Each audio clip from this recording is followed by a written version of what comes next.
हीच ती आहे संस्कृती ट्रॅव्हल्स। याच ट्रॅव्हलने आपण दरवेळेस बुद्धभूमी मावसाळ्यावरून निघणाऱ्या धम्मसहलीचा पूर्ण नियोजन आयोजन या संस्कृती ट्रॅव्हलच्या माध्यमातून आपण करत असतो। अतिशय सुंदर ही गाडी आहे संस्कृती ट्रॅव्हल्स। या संस्कृती ट्रॅव्हलचे चालक आणि मालक आहे संतोष भाऊ सेंडगे आणि यांच्या माध्यमातून आपण गेल्या अनेक वर्षापासून बुद्धभूमी मावसाळा इथून धार्मिक धम्मसहलीचे आपण या ठिकाणी आयोजन करत असतो। आज आपण या ठिकाणी आलो सोनभंडार बघण्यासाठी।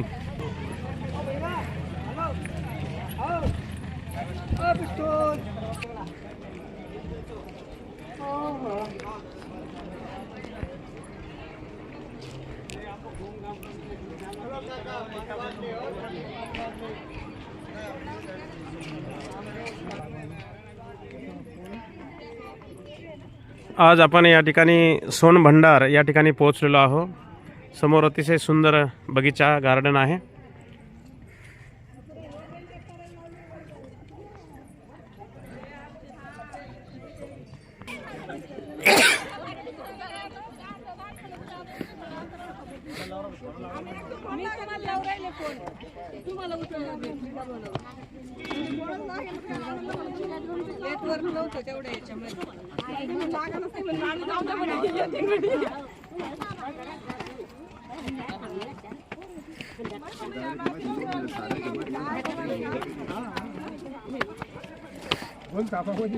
तापत नाही ते नेत्या हातातून बोल ताप नाही असं लगे।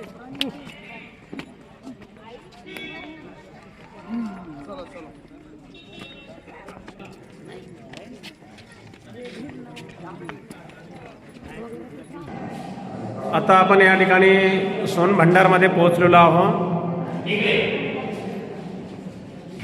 तो आप लोग को सभी को जय भीम नमो बुद्धाय। तो आप लोग जिस ऐतिहासिक जगह को देखने आए हैं, इस जगह का नाम बोला जाता है सोनभंडार। नोटिस बोर्ड पर भी पढ़े होंगे। सोन का मतलब होता है सुरंग, लेकिन टूरिस्ट लोग जब घूमने आते हैं तो कहते हैं कि सोना का भंडार है। सोना का भंडार कब रहता है? जब नोटिस बोर्ड पर स्वर्ण भंडार लिखा रहता, वहां तो सोन भंडार लिखा हुआ है। तो सोन का मतलब होता है सुरंग, टर्नल, गुफा। तो जहां से आपका गर्म पानी कुंड का जो झरना बह रहा, उसी की जस्ट बगल से 565 सीढ़ी चढ़कर जब ऊपर जाएंगे तो एक वैभारगिरी पर्वत है। उसी वैभारगिरी पर्वत के जस्ट सटे हुए सप्तर्णी गुफा और बीटली गुफा। तो जब भगवान बुद्ध को कुशीनगर में मृत्यु हुआ था, तो 3 महीने के बाद 500 बौद्ध भिक्षुओं के साथ प्रथम बौद्ध संगीति सभा राजगीर सप्तर्णी गुफा के ऊपर में हुआ था और बौद्धों का धार्मिक पुस्तक लिखा गया था। सुपिटक, विनय पिटक, अभिधाम, मतलब त्रिपिटक की रचना मुनि कैसव जी के द्वारा किया गया था। तो उन गुफाओं से लेकर इन गुफाओं का रास्ता बताया गया है। तो इसी गुफा के प्रांगण में मुनि कैसव जी ने तपस्या करते थे। तो राजा बिंबिसार का बेटा अजातशत्रु पैसे के लालच में राजगद्दी के कारण अपना पिता को झूले वाली कारागार में बंदी बनाकर तड़पा कर मार डाले थे। उनकी धर्मपत्नी रानी कौशल्या ने गुस्से में आकर सारी धन संपत्ति इसी गुफा के प्रांगण में मुनि कैसव जी को दान देने के लिए आए थे। लेकिन वो तो भंते थे, साधु थे, उनको धन का संकल्प नहीं था। वो अपने तपस्या के बल पे पत्थरों की चट्टानों से दरवाजा को ब्लॉक कर दिया गया। तो जब अंग्रेज का शासन आया खजाना जानकर, तो सामने वाली जंगला से तोप लगाकर तोड़ने का कोशिश किया, लेकिन टूटा नहीं, दीवार पर काला दाग होकर रह गया। उसी समय भारत का प्रथम वैज्ञानिक डॉक्टर जगदीश चंद्र बसु ने जब गर्म पानी झरना को टेस्ट लिया, तो ऐसा अनुमान हुआ कि इस पहाड़ के भीतर में काफी विस्फोटक पदार्थ है, जैसे लोहा, गंधक, आयरन, सल्फर की मात्रा है। अगर इसे छेड़छाड़ करेगा तो ज्वालामुखी फटेगा, आग लगने की भय थी। और गर्म पानी का झरना जब बंद हो जाता तो देश विदेश से जो डॉलर आ रहा, इसी गर्म पानी के बदौलत आ रहा। इसी कारण से ब्रिटिश गवर्नमेंट 1904-5 में ऐसा कानून पारित किया गया कि जो धर्मस्थल को नष्ट करेंगे उसे कड़ी से कड़ी सजा मिलेगा, नहीं तो 5,000 रुपया का जुर्माना देना पड़ेगा। इसी कारण से इसे राज का राज रहने दिया। तो मुनि कैश्यप जी ने क्या किया, ये दरवाजा खुलने का एक मंत्र लिख दिया। वो मंत्र का नाम था शंख लिपि, कि जो भी शंख लिपि को पढ़ेंगे ऑटोमेटिक दरवाजा खुल जाएगा। लेकिन प्रभु का महिमा उस मंत्र के साथ क्या हुआ, बैठे रहेंगे आप लोग। ये जो देख रहे हैं शंखागार का शंख लिपि, जो नालंदा के द्वितीय विश्वविद्यालय में 3 बड़ी लाइब्रेरी थी, रत्न सागर, रत्न रंजन, रत्न दधि। इसे 1199 में पंडित मुनिधर ने सारी लाइब्रेरी में आग का चिंगारी फेंक दिया गया, जो 6 माह तक इसकी पुस्तक जलते रहा। जब पुस्तक ही जल गया तो दरवाजा खुलने का सवाल कहां से लिखता है। इसी कारण से खुल सिम बंद सिम का कोड भाषा में रह गया। तो ये जो प्रतिमा देख रहे हैं माजी, जब भगवान बुद्ध 7 दिन तक मेडिटेशन किए थे, बैठे थे, आया गया माथे का सीन, बॉडी का सीन, पैर, धर्मचक्र और शेर का निशान। नीचे गड्ढे से महामोगलाइन और आनंद जी का प्रतिमा मिला, लेकिन काफी कीमती पत्थर था, उसे निकालकर दिल्ली म्यूजियम की संग्रहालय में रखा गया। तो इसकी बगल वाली गुफा में चलेंगे जहां पर आपका सांगे कूप का मंदिर बना हुआ है। तो उठ जाएंगे सभी लोग, जय भीम नमो बुद्धा, उठ जाएंगे, बगल वाली गुफा में चलेंगे।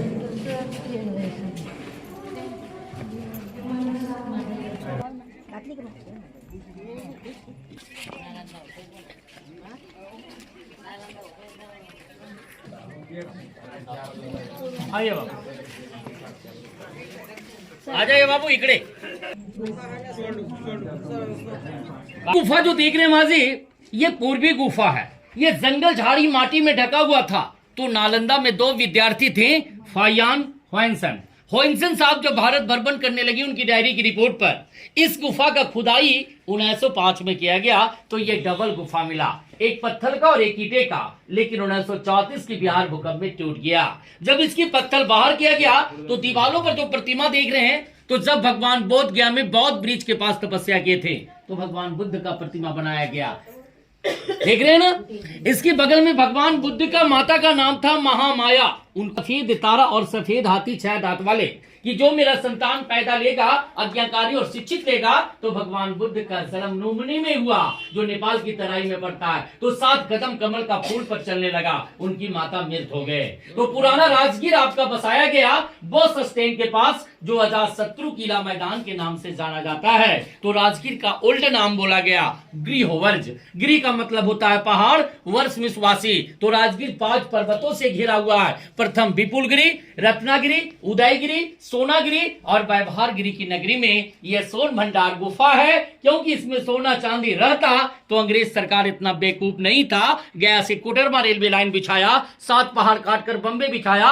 तो ये पहाड़ काटने में क्या था, और नोटिस बोर्ड पर साफ लिख देता स्वर्ण भंडार, लेकिन सोन भंडार लिखा। ये कहानी है क्योंकि ये बुद्ध भगवान का मेडिटेशन सेंटर है, साधना गृह है। इसमें खजाना वगैरह कुछ नहीं माजी, अफवाह है, दंत कथा।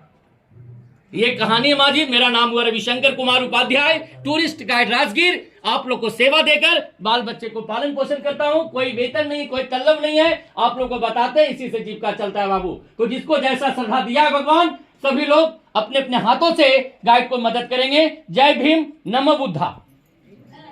ओके, मदद